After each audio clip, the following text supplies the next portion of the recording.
afternoon, everybody. For those who don't know me, I'm not Ken Yang. My name is Lee Morris. I'm going to talk about post-carbon urban society. So the big picture is that over the past 150 years, we've built our economy on fossil fuels. We've released emissions of over 500 gigatons of CO2 into the atmosphere. Atmospheric CO2 levels are now about 385 parts per million, and we're releasing approximately 7 billion tons of CO2 into the atmosphere. This will potentially rise to 450 parts per million. The temperature will rise by about 2 degrees centigrade, probably within this century, and maybe more. Emissions are rising at 4 times the speed it was 10 years ago.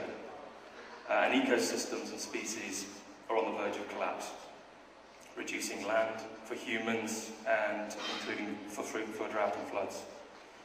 And some scientists believe that we'll be actually even past the tipping point, or we're very close to it. In other words, all our efforts from Kyoto Protocol to carbon trading to switching off for lights to new green legislation and being better than we were before basically had zero effect on the climate change issues. Professor James Lovelock in the early 70s came up with a Gaia theory. He saw the Earth as an evolving organism, which is nearly 4 billion years old. He saw the surface, the rocks, the oceans, and the atmosphere basically as a self-evolving organism, always to be put in a favourable place for people to live in contemporary lifestyles. But he sees that we're at war with Gaia, and I believe him, and it's a war that we actually cannot win. But there are 4 possible scenarios to this. Destruction of the invading disease, chronic infection, destruction of the host, symbiosis. This would be a lasting relationship between the host and the guest. But we as a species, we live neither as independent or free individuals, nor completely integrated, for example, organisms such as ants or bees. We live tribally. We are at war with ourselves and the planet. And we have grown and we continue to grow exponentially as the destruction of both ourselves and the planet. So the results of global warming. Many scientists believe that in the last 100 years we have raised global warming temperatures by 0.5 degrees to potentially 1 degree centigrade. The summation now for most scientists is that we go beyond 2 degrees centigrade, we could move into a spiral effect of increased temperature change that we cannot control. Mark Lyons came up with 6 Degrees of Warming, a book which I highly recommend that you read. That basically looked at the effects of the incremental increases in average global temperatures from human CO2 emissions, with a knock-on effect that will happen when natural CO2 actually comes into the atmosphere. The Armageddon solution is at 5 degrees centigrade, all life on Earth will be extinct. We talk a lot about global warming. One subject which is not talked about is actually global dimming. Sulfate aerosols are basically released into the atmosphere with the huge increase of the industrial period of time over the last 100 years. This has created a double-edged sword, basically because those aerosols reflect sunlight back out into space, and actually has created a much lower temperature than we're actually anticipating. If these aerosols dramatically reduce, we could look at temperatures beyond what we're talking about now of 3 degrees centigrade average increase. And when you look at oil, the fundamental basis of our society, of our civilization, our industrial civilization, is based on oil. But since the 1980s, we've consumed more oil than we've actually discovered. New oil fields are now in their decline.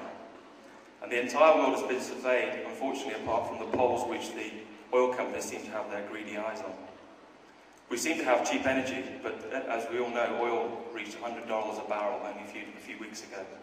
But this will only increase, creating potentially more unstable areas of the world, and as we've seen recently, military conflict. But one would say that peak oil is a good thing because it will force us, and I use the word force us, to look at alternative energy supplies, clean energy supplies. This is actually a wrong summation, because as we all know, oil is not the only fossil fuel. Coal is used to generate the majority of electricity of the world. It produces tremendous amounts of CO2, and gas emissions will skyrocket when oil decreases.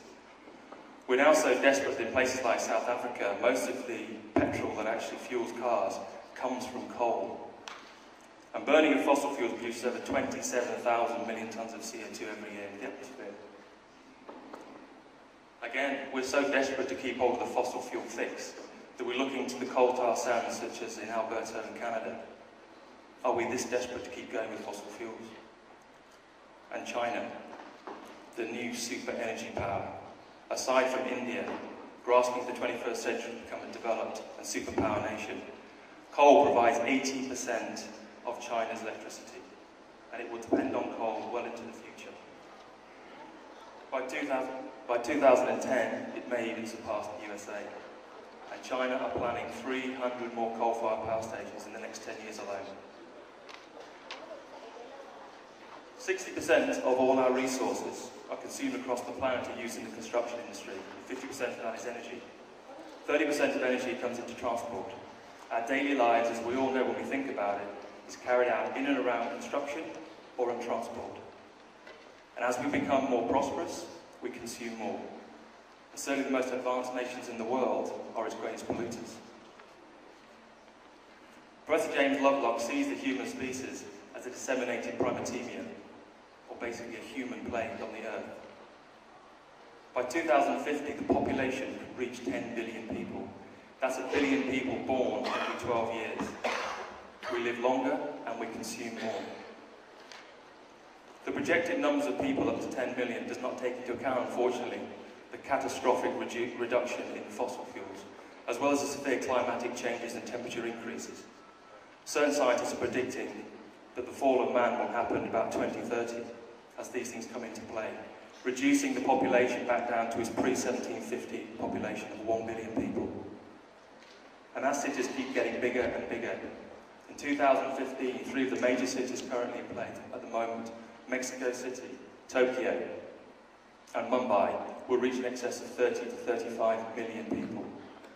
Cities just keep getting bigger. And certainly from the first presentation that we had, urban sprawl is our greatest threat. Cities like Dubai are growing at a tremendous pace. And I agree with Habiba that this is a pace which is actually not planned, it's out of control. I don't believe in sustainable development. I don't even believe in the word sustainable. I believe in sustainable retreat. Standing pace now and seeing where we're going is not what's happening in Dubai, for example. And how can we build golf courses in the middle of the desert when the water supplies are reducing at such a phenomenal rate? The effects of mankind, again, are fairly well tabulated. But 80% of all prime agricultural land goes to development. Agribusiness is so large now to feed a population, the world population of 6.4 billion people. 60% of all global timber products end up in building construction industry. 50% of all water ends up in sanitation and other uses in buildings. 50% of all generated globally is used to heat, light and ventilate buildings. 30% of all emissions comes from transport. Waste is out of control. And 6% of all materials ends up in the building industry.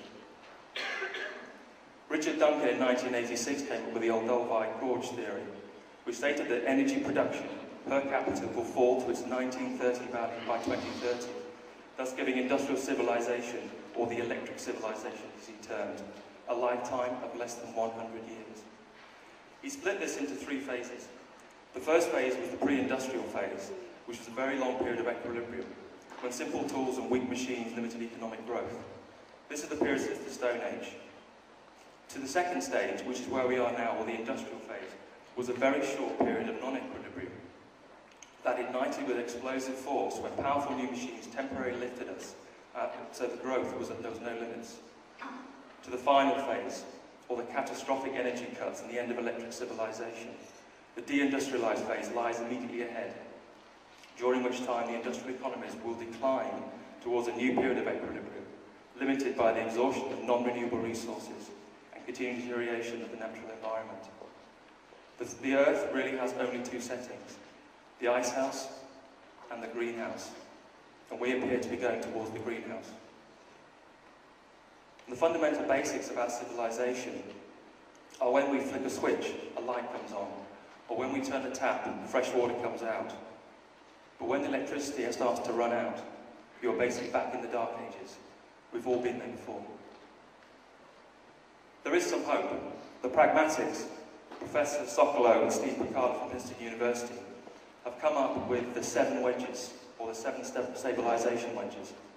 They basically stated that humanity can solve part of the carbon and climate problem in the first half of the century by scaling up what we already know and what we know how to do. They looked at it as a portfolio of energy sources and the ways to use energy. So each of the wedges reducing carbon emissions by 1 billion tonnes. But they're also saying that there is no silver bullet, and that certainly regards technology.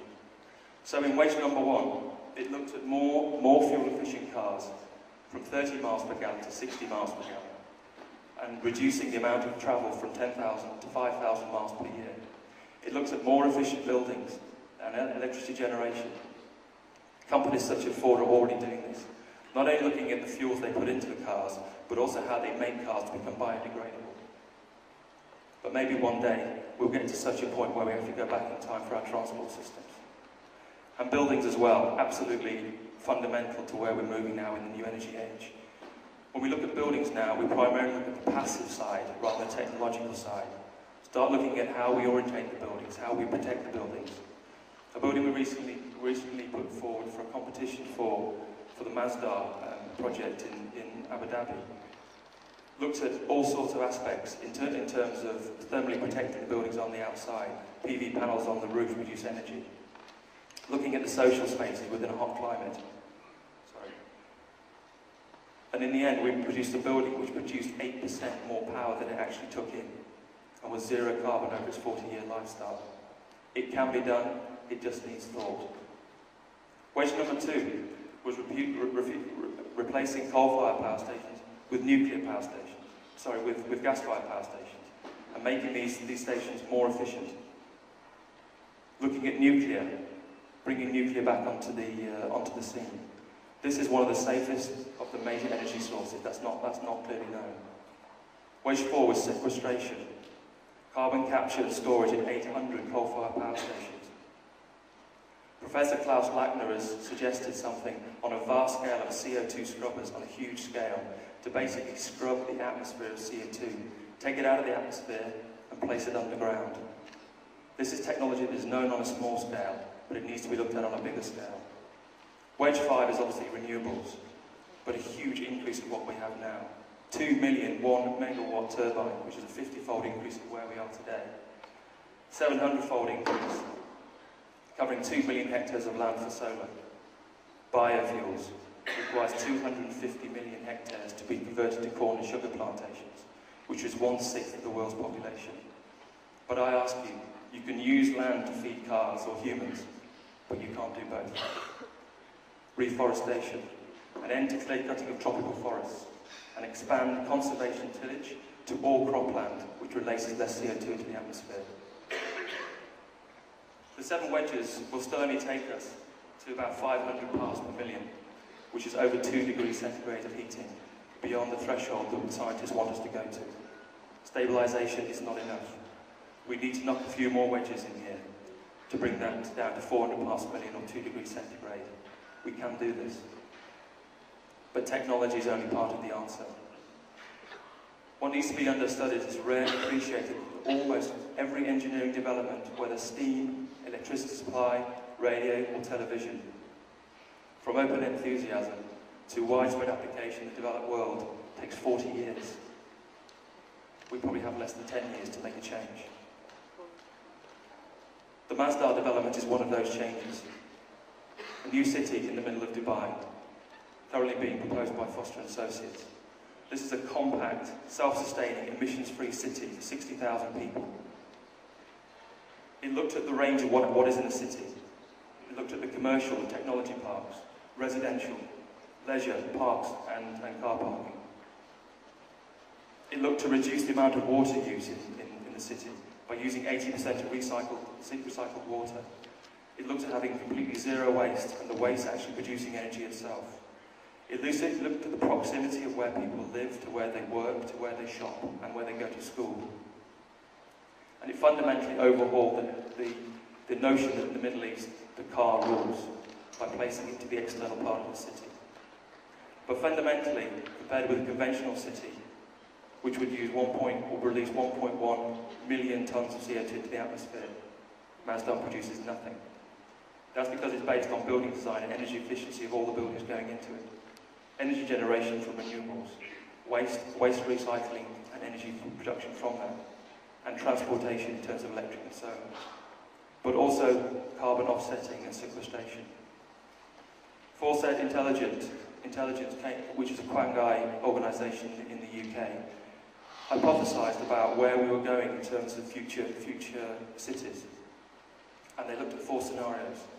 The first was good intentions. It saw lifestyles were determined by strict carbon consumption controls. Biofuels are the primary sources of energy. Cars are lighter, smaller and more efficient. More people are cycling, more people are using buses. We have high-density cities and empty suburbs. In perpetual motion, it saw very busy cities, car traffic on clean forms of energy, fully guided transport routes. Everyone is plugged on and always onto the system of IT, and teleconferencing is the norm for meeting people. We have high-density cities and empty suburbs. In opposite to that, in tribal trading, the world has gone through a huge energy crisis. We have simpler lifestyles, 90% reduced car travel. We no longer rely on the national grid. Communities share resources. We maximise green areas for agricultural use. We have empty cities, but compact rural housing. And in urban colonies, he looked at high density, but not necessarily high rise. Most of the roofs within the cities are covered in grass and greenery. A lot of locally produced goods self-sustaining the city. Efficient public transport. Legislation has come into play now that every building is LEED Plus accredited. The public realm is active and vibrant. We have high-density, mixed-use, compact cities. But all these scenarios, the overriding factor is that with huge energy crisis, global becomes regional, becomes local. Cities of the future, existing cities of the future, need to become more self-sustaining. They need to become more local, introverted and protected. They need to look at wind farm and solar power generation. They need to have ecological drainage systems and interactive and interspersed transport systems as well.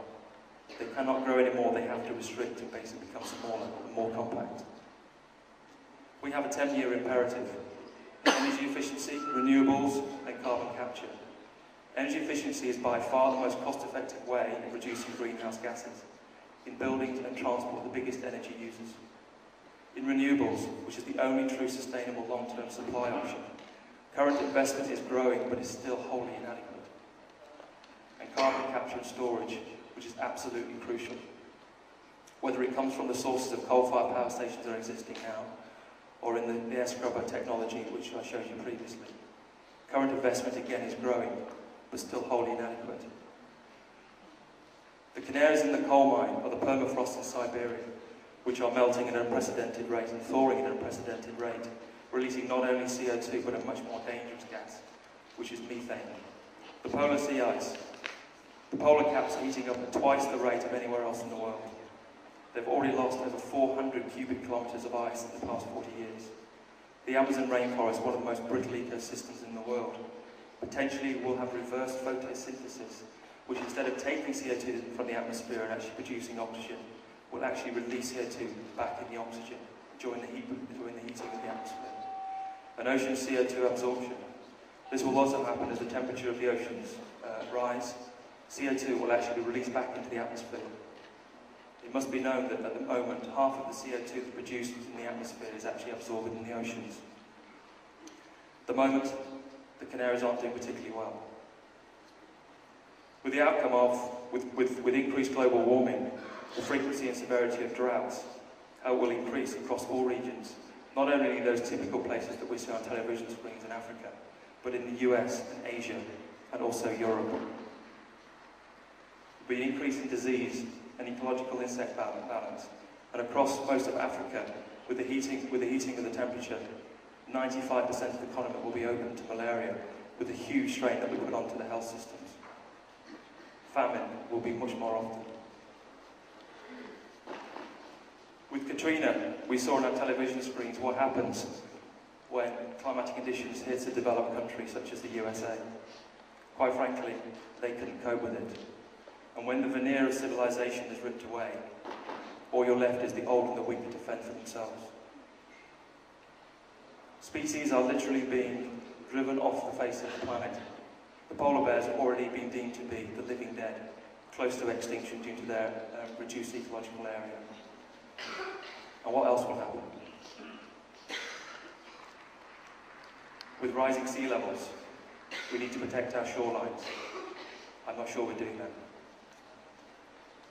And Bali, that's recently happened, the conference, there was such high hope on setting an agenda for where we need to go for the next 10, 15, 20 to 30 years. But all we saw was protectionism of the GDP, scientists versus politicians, the USA versus Europe, and rich versus poor.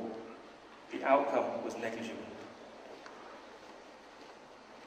Politicians must lead the way, but will they, and can they? People are confused.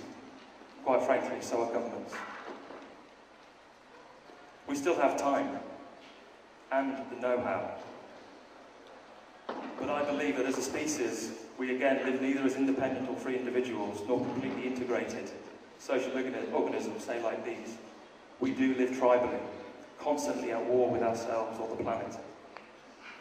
And we seem incapable of decisive, unified action in the face of our greatest challenge, and we are in constant denial. Most of us know in our hearts these warnings should be heeded, but know not what to do about it. So I say to you, we will face unrestrained heat within a few decades. We will face rises in sea levels. We will face storms of unprecedented severity. We will face massive droughts and floods. We will have to face rationing of all elements that we currently take for granted. And we will face a reduction in our personal freedom, travel, and living standards. The world will not evolve past its current state of crisis by using the same thinking that created it in the first place. Some clever chap came up with that. And what about our children? Will they forgive us? We must stay below 2 degrees centigrade of warming to avoid the climatic domino effect of positive feedbacks. Global greenhouse gases must peak in the next 10 years, and by 2050 must decline to 90% of what they would be, which is 400 parts per million. But we must also take into account the temperature time lag and the carbon cycle feedbacks.